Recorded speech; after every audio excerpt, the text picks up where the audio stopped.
Ey bizim xain əlinlə satılan torpağımız, vətən övladı tərəfdən atılan torpağımız, min xəyanət oxu ilə çatılan torpağımız, biz sənin haqqı əldən necə alsan veririk, biz sənin haqqı əldən necə alsan veririk.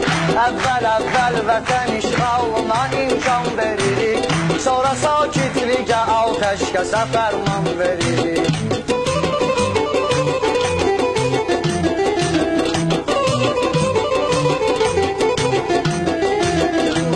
Ağdam Şuşa işğal olunubdur beləcə, mavi ekranda xəbərlərdə də baxdım o gecə. Sabah olacaq Şuşada istilik 15 dərəcə, arsız havası haqda da elan veririk, arsız havası haqda da elan veririk. Əvvəl vətən işğalına imkan veririk, sonra sakitlikə atəşkəsə fərman.